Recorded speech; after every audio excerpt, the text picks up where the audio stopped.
എൻ്റെ പേര് അൽഫോൻസ ജെയിംസ്. ഇതെൻ്റെ ഹസ്ബൻഡ് ജിൻഡോ. ഇത് ഞങ്ങളുടെ കുഞ്ഞ് ഡാരിൻ അൽഫോൻസ് ജിൻഡോ.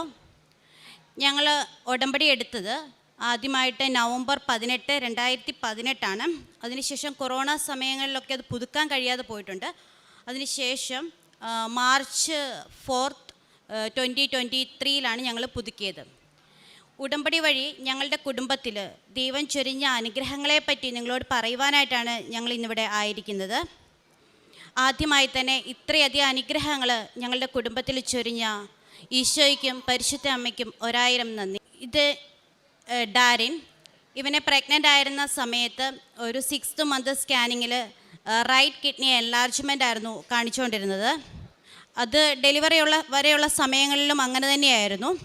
അതിനുശേഷം ഡെലിവറിയുടെ ആ ഒരു ടൈമിൽ എനിക്ക് ഹൈ ഡോസ് ആൻറ്റിബയോട്ടിക് എടുക്കേണ്ട ഒരു സമയത്ത് അതിൽ കിഡ്നിക്ക് ഇഷ്യൂസ് വരാനുള്ള സാധ്യതകളുണ്ടെന്ന് ഓൾറെഡി ഉള്ളതുകൊണ്ടും സാധ്യതകളുണ്ടെന്ന് ഡോക്ടർ പറഞ്ഞിരുന്നു. എന്നാൽ ഉടമ്പടി തൈലവും ഉപ്പും വിശുദ്ധ തേനും ഉപയോഗിച്ചത് മൂലം ഡെലിവറി കഴിഞ്ഞുള്ള അവൻ്റെ ഒരു സ്കാനിങ്ങിൽ പോലും അവൻ്റെ കിഡ്നിക്കൊന്നും ഒരു പ്രശ്നവും ഉണ്ടായിരുന്നില്ല. ഇന്നും ആരോഗ്യത്തോടെ ഇരിക്കുന്നു. അതേപോലെ തന്നെ ഇവനെ പ്രഗ്നൻ്റ് ആയിരുന്ന ആ ഒരു സമയത്ത് ഞാൻ എപ്പോഴും എൻ്റെ കയ്യിൽ ഉടമ്പടി എടുത്ത അന്ന് മുതൽ എൻ്റെ കഴുത്തിൽ എപ്പോഴും ഉടമ്പടി കാശുരൂപം ഉണ്ടാവും.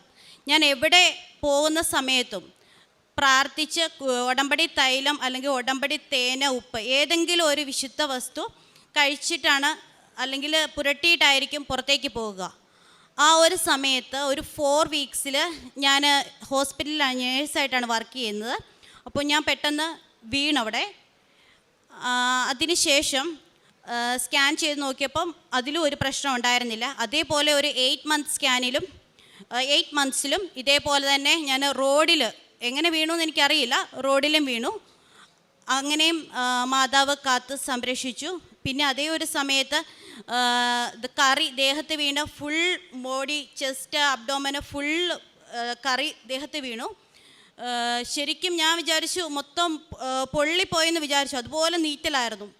ഉടനെ വിശുദ്ധ തൈലം അതുപോലെ വിശുദ്ധ തേന് ഇത് രണ്ടും ഉപയോഗിച്ചതിൻ്റെ ഫലമായിട്ട് ഒരു റെഡ്നെസ് പോലും ഇല്ലാതെ അത് സൗഖ്യപ്പെട്ടു. ഇതൊക്കെ വിശുദ്ധ വസ്തുക്കൾ ഉപയോഗിച്ചത് മൂലവും ഞാൻ ഉടമ്പടിയിൽ നിലനിന്നത് കൊണ്ട് മൂലവുമുള്ള മാതാവിൻ്റെ സംരക്ഷണമാണെന്ന് ഞാൻ ഉറച്ചു വിശ്വസിക്കുന്നു. അതേപോലെ തന്നെ ഇത് ഞങ്ങളുടെ 2ാമത്തെ കുഞ്ഞാണ്. ഫസ്റ്റ് ബേബി അബോഷനായത് ഒരു 10 weeks. ആ ഒരു സമയത്ത് 2021 ജൂലൈയിൽ ഇവിടെ ജോസഫ് അച്ഛൻ്റെ ഒരു ധ്യാനത്തിൽ അച്ഛനിങ്ങനെ പറയുകയുണ്ടായി, ഗർഭസ്ഥ ശിശുക്കൾക്ക് വേണ്ടി നമുക്ക് പ്രാർത്ഥിക്കാം. കുഞ്ഞിൻ്റെ ഹാർട്ട് ബീറ്റ് കേട്ടതിന് ശേഷവും കുഞ്ഞ് ഒരു വ്യക്തിയാണ്, അതൊരു മനുഷ്യ ജീവനാണ് എന്നച്ഛന് ധ്യാനത്തിൽ പറയുകയുണ്ടായി. അത് കഴിഞ്ഞൊരു 4 days കഴിഞ്ഞപ്പോഴാണ് ഞാൻ പ്രഗ്നൻ്റ് ആണെന്ന് അറിയുന്നത്. അത് കഴിഞ്ഞാണ് ഈ കുഞ്ഞ് അബോട്ടായി പോകുന്നത്, അതായത് മിസ്കാരേജ് ആയിപ്പോയത്. പക്ഷേ ഈ 2ാമതൊരു കുഞ്ഞ് ജനിച്ചതിന് ശേഷവും അത് എൻ്റെ മനസ്സിൽ എന്നൊരു വിഷമമായിരുന്നു. കാരണം ആ ഒരു സമയത്തും ഞാൻ ഉടമ്പടിയിലായിരുന്നു, പ്രാർത്ഥനയിലായിരുന്നു, വിശുദ്ധ വസ്തുക്കളൊക്കെ ഉപയോഗിക്കുന്നുണ്ടായിരുന്നു. എങ്കിലും എന്തുകൊണ്ടാണ് ആ കുഞ്ഞിനെ നഷ്ടപ്പെട്ടതെന്നൊരു ചോദ്യം അറിയാതെ, ദൈവത്തെ കുറ്റപ്പെടുത്തിയിട്ടൊന്നുമല്ല, എന്നാലും ചില സമയങ്ങളെങ്കിലും എന്നെ അത് വിഷമിപ്പിച്ചിരുന്നു. അങ്ങനെ 2024 സെപ്റ്റംബറിൽ പരിശുദ്ധ കുർബാനയുടെ മധ്യേ ഞാൻ പിതാവും പുത്രനും പരിശുദ്ധാത്മാവും പരിശുദ്ധ അൾത്താരയിൽ സന്നിഹിതനായിരിക്കുന്നതും പരിശുദ്ധ അമ്മ അൾത്താരയുടെ ഫ്രണ്ടിൽ നിന്ന് എല്ലാവരെയും നോക്കിക്കൊണ്ട് നിൽക്കുന്നതും സകല വിശുദ്ധരും അൾത്താരയ്ക്ക് ചുറ്റും നിന്ന് ഈ നടക്കുന്ന ദിവ്യബലി, ഈശോയുടെ കുരിശിലെ ബലി, അവരെല്ലാവരും എത്ര തീഷ്ണതയോടെ അതിൽ പങ്കുകൊള്ളുന്നതും ഞാൻ കാണുകയുണ്ടായി. ആ സമയത്ത് തന്നെ മാലാഖ വൃന്ദങ്ങളിൽ 2 സൈഡിലുമായിട്ട്, ഈശോ മധ്യത്തിൽ നിൽക്കുന്ന ഈശോയുടെ 2 സൈഡിലുമായിട്ട് നിറയെ മാലാഖ വൃന്ദങ്ങൾ ഈശോയെ നോക്കി പ്രാർത്ഥിക്കുന്നുണ്ടായിരുന്നു. ആ ഒരു ടൈമിൽ അതിൽ ഒരു കുഞ്ഞു മാലാഖ മാത്രം എന്നെ നോക്കി ചിരിച്ചു. ആ മാലാഖയുടെ തലയിൽ ഇതുപോലെ നമ്മൾ ആദ്യ കുർബാനയ്ക്കൊക്കെ വെക്കുന്ന പോലെ ഒരു മുടി ഉണ്ടായിരുന്നു. അത് പെൺകുട്ടികൾക്കൊക്കെ വെക്കുന്ന പോലത്തെ മുടിയായിരുന്നു. അതിൽ നിന്ന് എനിക്കപ്പം എൻ്റെ മനസ്സിൽ തോന്നിയത്, ആരോ പറയുന്നത് പോലെ എനിക്ക് തോന്നിയത്, അതൊരു പെൺകുഞ്ഞായിരുന്നു. ഇന്ന് ഈശോയോടൊപ്പം സ്വർഗത്തിൽ ഈശോയ്ക്കും പിതാവിനും പുത്രനും സ്തുതി പാടി ഇന്നും അവിടെയുണ്ട്. അതേപോലെ ഉടമ്പടിക്ക് മുമ്പുള്ള ഒരു സമയത്ത് ഞങ്ങൾ ബഹ്റിനിലായിരിക്കുന്ന സമയത്ത് ഞാൻ മാസത്തിൽ ഒരു തവണയൊക്കെ ആയിരുന്നു കുമ്പസാരിക്കുന്നത്. അതേസമയം ആ കൊറോണ വന്ന ഒരു ടൈമിൽ ആ ഒരു കണ്ടിന്യൂറ്റി ഒക്കെ നഷ്ടപ്പെട്ടിരുന്നു. പിന്നീട് 15 ദിവസത്തിൽ ഒരിക്കൽ കുമ്പസാരിക്കാൻ തുടങ്ങിയ ഒരു സമയം, കുമ്പസാരത്തിന് ശേഷം മനസ്സാപ്രകരണം ചൊല്ലിക്കൊണ്ട് നിൽക്കുന്ന ഒരു സമയത്ത് ഈശോ ഒരു വൈറ്റ് കളർ ഫുൾ ഡ്രസ്സ് ഇട്ടിട്ട് ഒരു റെഡ് കളർ ഷോൾ ഇട്ട് വന്ന് എന്നെ കെട്ടിപ്പിടിക്കുന്നതായിട്ടുള്ള ഒരു അനുഭവം, ദർശനമല്ല, ഒരു അനുഭവമാണ്. അതിൽ ആ ഒരു സന്തോഷം എന്താണെന്ന് നമുക്ക് പറഞ്ഞൊന്നും വിശ്വസിപ്പിക്കുകയൊന്നും സാധ്യമല്ല. പക്ഷെ ഒരു പ്രത്യേക ഒരു അനുഭവം അതിൽ നിന്ന് എനിക്ക് ലഭിച്ചു. അതുമൂലം കൂടെ ഇപ്പം നമ്മൾ എത്ര തിരക്കാണ്, എത്ര ബുദ്ധിമുട്ടാണെങ്കിലും ആ 15 ദിവസത്തിനുള്ളിൽ കുമ്പസാരിച്ച ആ ഈശോയുടെ സ്നേഹം അത് അനുഭവിക്കാനുള്ള ഒരു കൃപ ദൈവം നൽകി. അതിനുശേഷം ചെയ്യുന്ന ഓരോ കാര്യവും ദൈവമഹത്വത്തിനായി, ദൈവസ്നേഹത്തിനായിട്ട് സമർപ്പിക്കുവാനായിട്ടുള്ള ഒരു കൃപ അതിനുശേഷമാണ് എനിക്ക് ലഭിച്ചത്. പിന്നീട് ഞങ്ങളുടെ ജീവിതത്തിൽ നടന്ന ഒരു സംഭവം, പപ്പായും നാത്തുവിൻ്റെ ഒരു കുഞ്ഞും ഞങ്ങളുടെ വീട്ടിലായിരുന്ന ഒരു സമയത്ത് അവർ ലിഫ്റ്റിൽ പെട്ടുപോയി.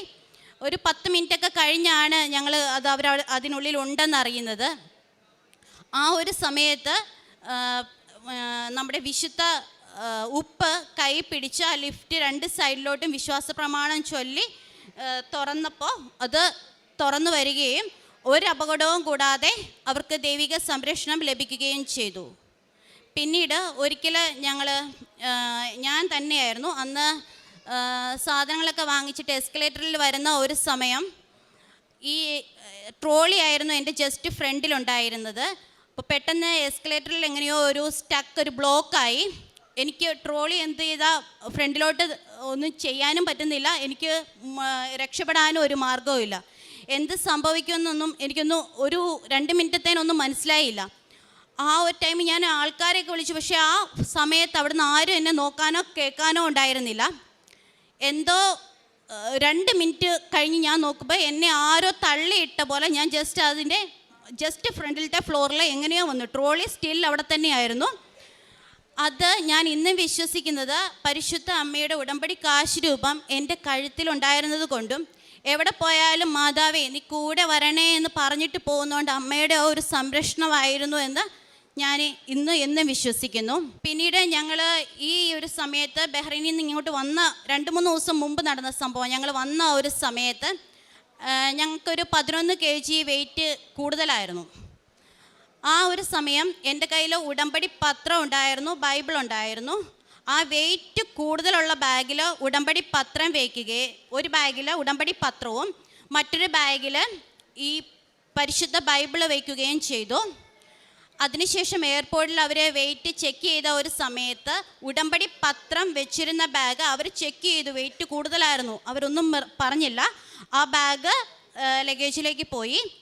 പിന്നീട് ഞങ്ങളുടെ കയ്യിലുണ്ടായിരുന്ന ഒരു ബാഗ്, വിശുദ്ധ ബൈബിൾ ഇരുന്ന ആ ബാഗ് കയ്യിലുണ്ടെന്ന് അവരോട് പറഞ്ഞിട്ട് കൂടി അവരത് ചെക്ക് ചെയ്തില്ല.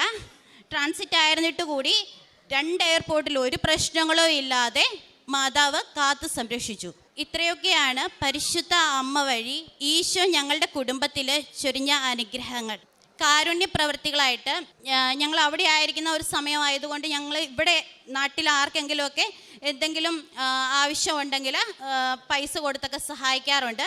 പിന്നെ അവിടെ ഞാൻ നേഴ്സായിട്ടാണ് വർക്ക് ചെയ്യുന്നത്. അപ്പോൾ ഞങ്ങൾക്ക് അവിടുത്തെ ഫുഡ്, ഹോസ്പിറ്റലിൽ തന്നെ ഫുഡ് കിട്ടും.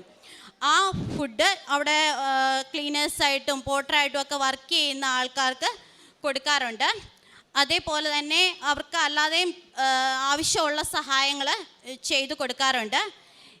പ്രത്യേകിച്ച് ഞാനൊരു നേഴ്സ് ആയതുകൊണ്ട് തന്നെ കാണുന്ന ഓരോ പേഷ്യൻസിലും ഈശോയെ കണ്ടുകൊണ്ട് ചില കാര്യങ്ങളൊക്കെ നമുക്ക് അവർ പറയുന്ന അക്സെപ്റ്റ് ചെയ്യാനുള്ള പറ്റാത്ത കാര്യങ്ങളായിരിക്കും ചില സമയത്ത്.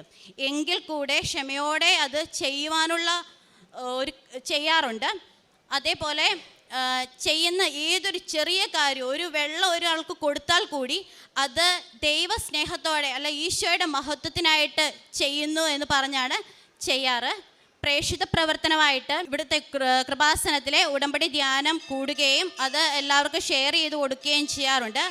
പിന്നെ എൻ്റെ കയ്യിലുണ്ടായിരുന്ന പത്രങ്ങളൊക്കെ എല്ലാവർക്കും കൊടുക്കും. അത് തീർന്നു കഴിഞ്ഞാൽ കൂടി ഞാൻ കാണുന്ന ഓരോ വ്യക്തിയിലും, ഈവൻ പേഷ്യൻസ് ആയാൽ കൂടി ഞാൻ കാണുന്ന ഓരോ വ്യക്തിക്കും കൃപാസനത്തെക്കുറിച്ച് പറഞ്ഞു കൊടുക്കാറുണ്ട്. ഞങ്ങളുടെ അവിടെ മലയാളി പേഷ്യൻസൊക്കെ ചില സമയത്ത് വരുന്നവരുണ്ട്. അങ്ങനെയുള്ളവർ പോലും ഇവിടെ വന്ന് ഉടമ്പടി എടുത്തതായിട്ടുണ്ട്. അതേപോലെ കൂടെയുള്ള നേഴ്സുമാർക്കും നമ്മുടെ കൃപാസനത്തെ പറ്റിയും പരിശുദ്ധ അമ്മയെ പറ്റിയും എല്ലാം പറഞ്ഞു കൊടുക്കാറുണ്ട്. വ്യക്തിപരമായിട്ട് എൻ്റെ ജീവിതത്തിൽ വന്ന മാറ്റം, ഞാൻ നേരത്തെയും പ്രാർത്ഥിക്കുന്ന ഒരാളായിരുന്നു, കാര്യങ്ങളൊക്കെ ചെയ്യുന്ന ഒരു വ്യക്തിയായിരുന്നു. എങ്കിൽ കൂടെയും ഞാൻ എല്ലാ ദൈവമഹത്വത്തിനായിട്ടായിരുന്നില്ല ചെയ്യും, എല്ലാ നന്മ കാര്യങ്ങളുമൊക്കെ ചെയ്യും, പള്ളിയിൽ പോകും, പ്രാർത്ഥിക്കുമെങ്കിലും തീഷ്ണതയോടെ പ്രാർത്ഥിക്കുവാനാണ് കൃപാസനത്തിൽ നിന്ന് അച്ഛൻ്റെ ഓരോ ടോക്കുകൾ വഴിയും കിട്ടിയിരിക്കുന്ന അനുഗ്രഹം. അതേപോലെ തന്നെ നമ്മുടെ മനസ്സിലുണ്ടാവുന്ന ഏതൊരു വിഷമമോ ഏതൊരു പ്രതിസന്ധിയും എന്ത് സംഭവിച്ചാലും ആ ഒരു ഉടമ്പടി ധ്യാനത്തിൽ അല്ലെങ്കിൽ ഇന്നത്തെ ഡെയിലി ബ്രെഡിൽ ആ ഒരു സൊല്യൂഷൻ അച്ഛൻ്റെ ആ ഒരു ടോക്കിലൂടെ കിട്ടാറുണ്ട്. അത് ജീവിതത്തിൽ ആ ഒരു സമയവും സ്ട്രെസ്സും ടെൻഷനും ഒന്നും ആവാതെ ക്ഷമയോടെ അത് സ്വീകരിച്ച് ജീവിതത്തിൽ പ്രാവർത്തികമാക്കുവാനായിട്ട് ദൈവം സഹായിക്കാറുണ്ട്.